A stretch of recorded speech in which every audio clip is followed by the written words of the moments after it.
ELA, esclerose lateral amiotrófica, é uma doença que afeta o sistema nervoso de forma degenerativa e progressiva.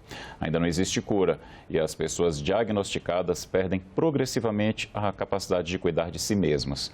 A prevalência é maior em pacientes com idade entre 55 e 75 anos. Desde 2017, o Brasil tem uma data específica para aprofundar o debate sobre a doença, o dia 21 de junho, Dia Nacional de Luta contra a Esclerose Lateral Amiotrófica. Mas quais os avanços no tratamento e como melhorar a conscientização da população brasileira? É sobre este assunto que eu converso agora com Ingrid Faber. Ela é neurologista e doutora em doenças neuromusculares pela Unicamp. Doutora, muito obrigado por participar do Cidadania.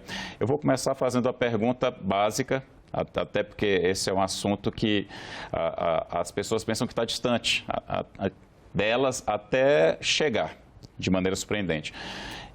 Quais são os sintomas da ELA? Como a gente consegue perceber na gente ou em algum familiar a doença? Então, a ELA é uma doença que afeta principalmente os movimentos. Então, os principais sintomas são fraqueza e atrofia em algum local específico do corpo. Então, a gente sabe que a esclerose lateral amiotrófica, ela pode começar em qualquer região do corpo, tá? Então, pode ser, por exemplo, uma dificuldade de movimentar o pé, de calçar o sapato, tropeços, ou pode ser uma atrofia nas mãos. Tipicamente é mais comum que ocorra nas extremidades distais, nas mãos, no braço ou em uma das pernas. E o início tende a ser também assimétrico, começa de um lado do corpo. Mas ela pode começar também em outras regiões corporais, então também pode acometer primeiro a musculatura bulbar, que são músculos responsáveis pela nossa capacidade de falar e engolir. Então, também pode ser um sintoma inicial da esclerose lateral amiotrófica, alterações na fala, dificuldade para engolir os alimentos. Então, é basicamente isso, é um sintoma de fraqueza em alguma região corporal. Muitas vezes também associado a cãibras frequentes. Doutora, a gente viu que normalmente é a partir dos 55 anos, mas a gente pode perceber, existe uma espécie de predisposição, por exemplo, é mais comum em homens ou em pessoas que fazem determinado tipo de atividade, ou é uma surpresa mesmo, ela pode surgir em qualquer um de nós? Então, a esclerose lateral amiotrófica, ela pode realmente surgir em qualquer um de nós, né? Embora seja uma doença bem menos conhecida, ela é a terceira doença neurodegenerativa mais frequente. Então, doenças neurodegenerativas são aquelas onde existe uma morte de alguns neurônios, então perda de células do sistema nervoso. A mais comum é o Alzheimer, seguido da doença de Parkinson, e a terceira é a esclerose lateral amiotrófica. Tá? Então, de maneira geral, ela tem essa idade de início aí no mundo, conforme você descreveu. É interessante que no Brasil a gente tem alguns estudos epidemiológicos feitos em várias universidades que apontam que a idade de início no Brasil é em torno de 50 anos. Tá? Ainda então, mais cedo. Um pouco mais cedo do que a média mundial. Mas, quando começa a doença, de maneira geral, já começa mesmo com fraqueza, com atrofia, não tem, assim, muitos anos antes, sintomas que a pessoa apresente. Mas existem realmente alguns fatores de risco, né? Um dos principais fatores de risco é a idade, então, embora exista esse pico aos 50 anos no Brasil e em torno de 60 no mundo, a doença ela é mais frequente, vai aumentando a sua frequência conforme o envelhecimento, né? Aumenta o risco para cada pessoa individualmente, conforme o avançar da idade.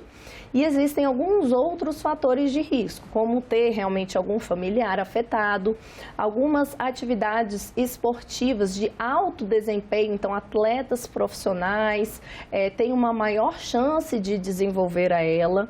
Pessoas que tiveram múltiplos traumas cranianos também têm um maior risco de desenvolver a ELA. Então, por exemplo, lutadores ou pessoas que por algum motivo tiveram sequências, né, de traumas, mesmo que não tenham sido traumas tão graves, isso aumenta a probabilidade também.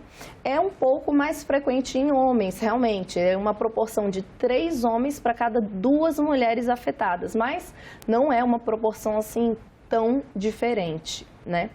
E existe também exposição a alguns agentes tóxicos, algumas toxinas e também agrotóxicos que aumentam esse risco, além de alguns fatores ainda não bem compreendidos que levam a uma toxicidade seletiva aos neurônios que vão inervar os músculos, fazendo com que a pessoa desenvolva esses sintomas de fraqueza aí de uma maneira que é bem marcante, assim, em poucos meses a pessoa consegue perceber que realmente teve uma perda de força no local onde começou o problema.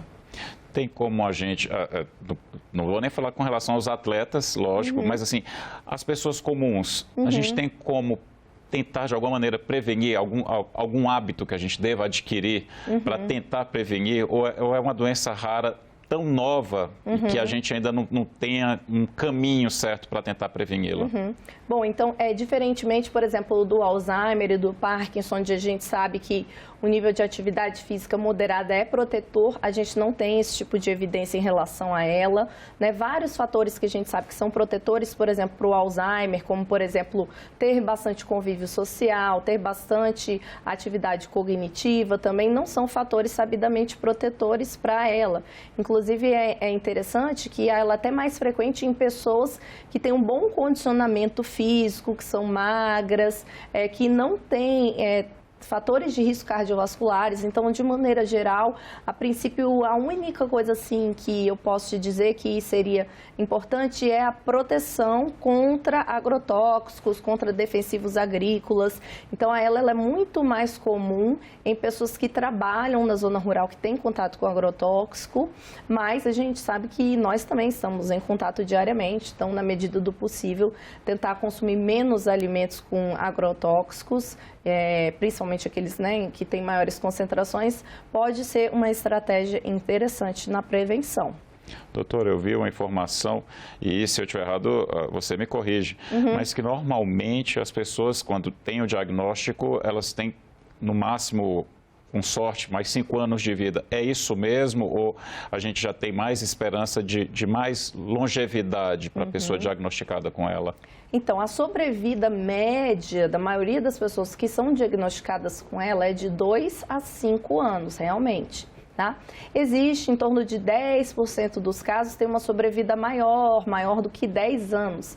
Isso depende de vários fatores, porque apesar da gente dar esse nome de esclerose lateral amiotrófica, não é um grupo tão homogêneo. Eles têm semelhanças, mas existem formas um pouco diferentes. Então, ela tipicamente acomete 2 grupos de neurônios motores. Então, até trouxe aqui para a gente, para ficar um pouco mais claro. Então, aqui é o nosso cérebro visto de lado. E aqui nessa região em laranja, logo à frente da região verde, ficam neurônios motores, tá? E eles passam por dentro do cérebro, aqui a gente consegue ver por dentro do cérebro, algumas fibras que vão descer aqui pela medula espinhal.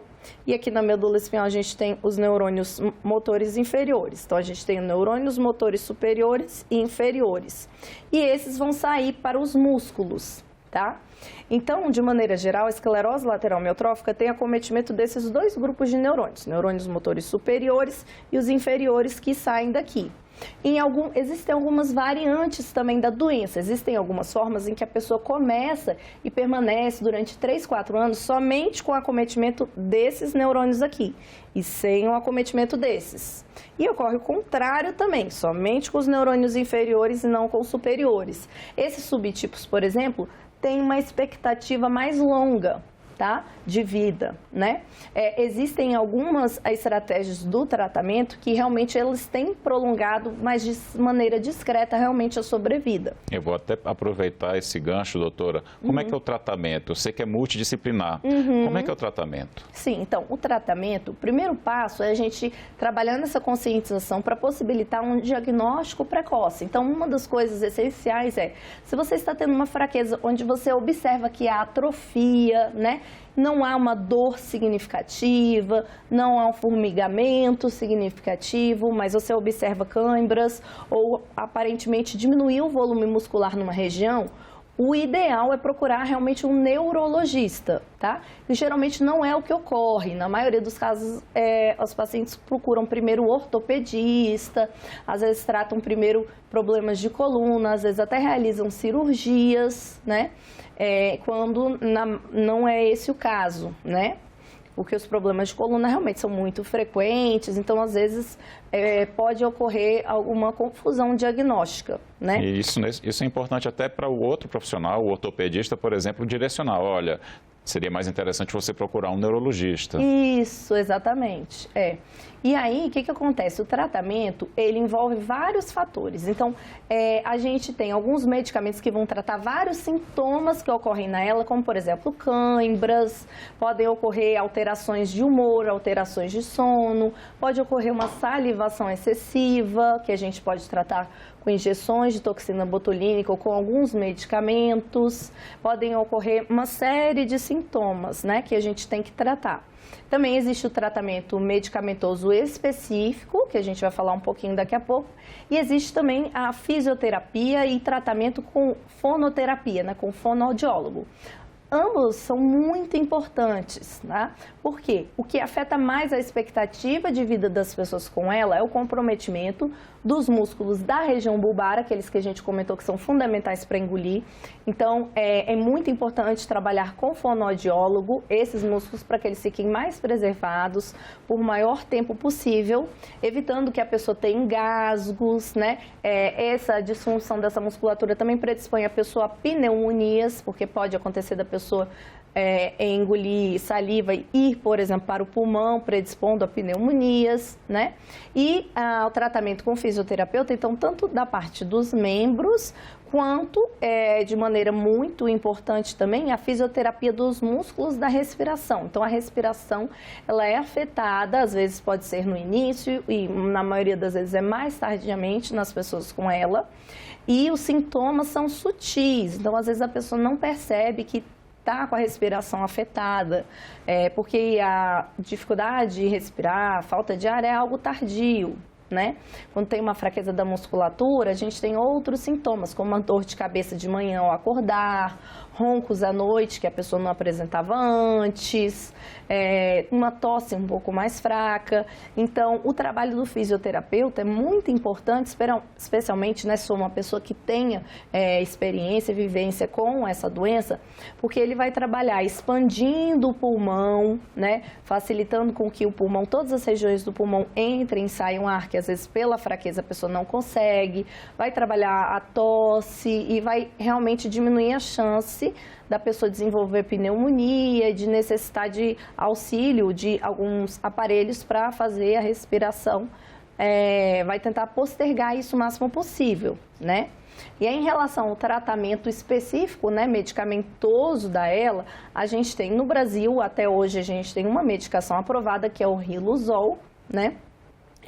Já foram testadas mais de 500 substâncias para esclerose lateral amiotrófica. Infelizmente, a maioria dos estudos não mostrou benefício, né? E o Riluzol, ele já está no mercado há décadas e é uma medicação que ele busca diminuir essa morte celular. Ele tem um efeito anti-apoptótico. A apoptose é um mecanismo que os neurônios se destroem, né? Que morrem na ELA. Então, o Riluzol, ele vai diminuir o glutamato, que é uma substância que os neurônios produzem, diminuindo essa morte celular. Ele retarda a degeneração. Isso, exatamente, mas continua havendo progressão, né? Ele não causa uma parada, ele não resolve definitivamente. Isso, não resolve o problema, longe disso. Ele tem um efeito modesto na doença. Doutora, vou pegar, você me deu 2 ganchos, eu vou pegar primeiro esse. O SUS, ele faz o tratamento, talvez não com toda a complexidade necessária, mas esse medicamento ele é distribuído. Uhum. Qual é o desafio para a rede pública, em geral, fazer o tratamento adequado para os pacientes que não têm condição de ir para a rede privada? Isso. Então, o Riluzol, os pacientes, tanto dos que passam por consulta do sistema privado quanto o público, conseguem pegar nas farmácias de alto custo que existem em todo o país. Existem alguns momentos em que o medicamento falta, mas né? Isso é pouco frequente, até antes de iniciar também, então geralmente demora um mês para a pessoa conseguir o medicamento, né? A gente tem 2 associações de pacientes aqui no Brasil, que são associações nacionais que são muito ativas, que é a Abrela e a Procura da Ela, que são associações de pacientes que prestam bastante apoio para obter o medicamento, para obter, às vezes, alguns equipamentos que o paciente precise. Mas o maior desafio no SUS, e mesmo no contexto privado, realmente a pessoa ter o acesso a esse tratamento com fonoaudiólogo, com fisioterapeuta, que tenham conhecimento sobre doenças neuromusculares. Porque, por exemplo, a fisioterapia respiratória, para quem tem doenças neuromusculares, como é o caso da ela é bastante diferente da fisioterapia respiratória para quem tem enfisema, algum problema no pulmão. Então, não são os mesmos exercícios, não são as mesmas técnicas. Então, um dos grandes desafios é ter profissionais capacitados em um volume adequado, bem remunerados para tratar esses pacientes, tá? Um outro desafio, um outro gargalo também é quando o paciente começa a necessitar de alguns equipamentos, né? Então, a partir do momento que o pulmão tem uma capacidade um pouco reduzida, né, de fazer essa expansão e esvaziamento do pulmão, né, que ele passa a menos de 80% da sua capacidade, a gente precisa fazer um uso, mesmo que às vezes seja só noturno, em alguns momentos do dia, de um aparelho que você coloca uma máscara, ele insufla o ar em 2 níveis, né? Que é um aparelho com pressão positiva, que ajuda na respiração. Isso, embora seja um direito dos pacientes com ela, bastante difícil de obter, tanto no SUS quanto pelo plano de saúde. Muitas vezes isso acaba sendo judicializado, realmente, tá? Doutora, o outro gancho que eu quero pegar com relação, você falou, esse remédio que é distribuído gratuitamente pelo SUS, ele retarda, mas não resolve. Como é que estão as pesquisas? A terapia gênica, por exemplo, é uma esperança para a gente chegar, sei lá, daqui a algumas poucas décadas a uma cura? Bom, realmente é uma grande esperança. A gente teve há pouco mais de um mês um medicamento aprovado nos Estados Unidos para uma forma específica de ela, não é para todos os casos. Então, foi aprovado um medicamento chamado Tofersen. Esse medicamento é usado em formas familiares de ela, relacionadas a um gene específico, chamado SOD1. Esses casos genéticos, embora eles sejam menos frequentes, eles trazem muita informação para a gente e possibilidade também de serem aplicados princípios semelhantes no futuro para maiores grupos de pacientes com ela. Então, nessa forma chamada SOD1, a gente sabe que tem uma mutação e a proteína produzida começa a ser tóxica para os neurônios motores. Então, eles desenvolveram uma molécula, um RNA de interferência, que ele vai atrapalhar o organismo a produzir essa proteína. Ele reduz em torno de quase 90% a produção dessa proteína, né?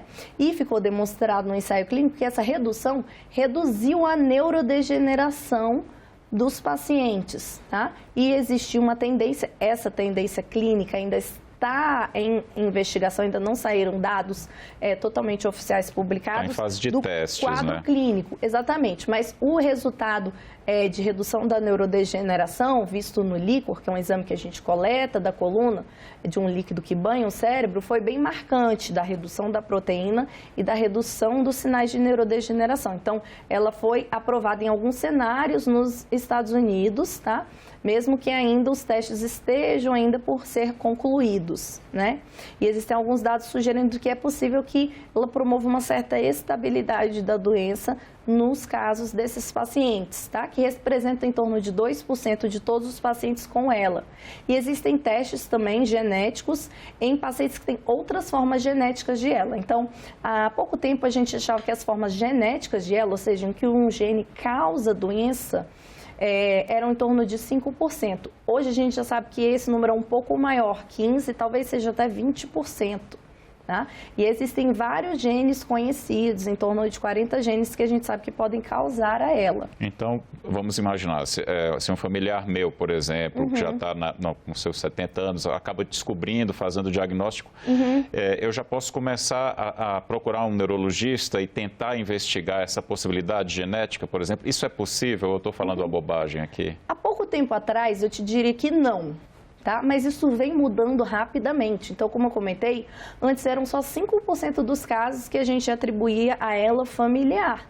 Então, de maneira geral, a gente só propunha investigação genética para pessoas que tivessem vários membros da família afetados. Hoje é um pouco diferente, até porque a gente sabe que muitas pessoas com ela acabam falecendo sem nem ser diagnosticadas. Então, às vezes, a história familiar é um pouco obscura. Eu tive um avô que ficou acamado, mas não soube o motivo, faleceu sem se movimentar, e às vezes a gente não tem certeza se foi ela. Então, existem alguns dados. Então, se for uma ela um pouco mais precoce, é um dado para a gente investigar, mas sempre a gente começa a investigação pela pessoa que está doente, né? E se for identificado algum gene com mutação na pessoa doente, aí sim é proposta a investigação de familiares, dependendo do tipo de mutação. Porque existem mutações, né, que têm herança autossômica dominante. O que significa isso? Se o pai tem a ela, por exemplo, o risco para cada um dos filhos é de 50%, tá? Que a maioria dos casos de ela familiar são desse tipo de herança autossômica dominante. Mas também existem as formas recessivas. As formas recessivas, para a pessoa desenvolver a doença, ela tem que herdar o defeito genético, a mutação, tanto do pai quanto da mãe. E as pessoas que têm só uma mutação não desenvolvem um problema. Então, nesse caso, não é indicado, em geral, você investigar os filhos, a não ser que a pessoa afetada seja casada com um familiar, com um primo, por exemplo. Tem tido filhos com primos, que aí isso aumenta o risco para os filhos para 25%. Tá? Mas, de maneira geral, a gente até recentemente nem fazia investigação genética dos casos de ela. Hoje, cada vez mais existe uma tendência de se fazer investigação, principalmente em jovens, quando tem alguma história familiar que sugira que possa ter mais alguém afetado, mas cada vez mais, e é possível que proximamente a gente acabe investigando, pelo menos com os genes principais, a maioria dos pacientes, até mesmo porque a gente tem esse medicamento aí muito promissor, que foi aprovado recentemente nos Estados Unidos para uma forma genética, mas a gente tem vários ensaios clínicos já em pacientes que tiveram resultados antes em animais e dosagens, né, que demonstraram que a medicação é segura em várias outras formas genéticas, tá? Inclusive na forma C9orf, que é a forma mais comum, né? E é muito interessante também, um dado que esse medicamento que está se mostrando benéfico para ela, associado ao gene SOD1, existe um novo ensaio clínico que começou esse ano para testar pessoas que têm a mutação e ainda não desenvolveram a doença, para testar se o uso do medicamento ele vai poder impedir que a pessoa desenvolva o problema ou se vai fazer com que a pessoa desenvolva mais tardiamente. Então, isso ainda não está disponível no Brasil, mas é uma perspectiva aí que a gente tem. Traz um alento, não é? Sim, com certeza, demais. Doutora, nesse cenário, qual a sua visão sobre a gente ter no Brasil essa data, o Dia Nacional de Luta contra a ELA? Então, é extremamente importante, né? Porque é muito importante a gente chamar a atenção para esses sintomas de fraqueza, atrofia, que começam de uma maneira localizada no corpo, juntamente com câimbras. Às vezes é possível ver fasciculações, que são alguns movimentos ondulatórios no músculo, né? As pessoas percebem como se o músculo estivesse assim pulando, né?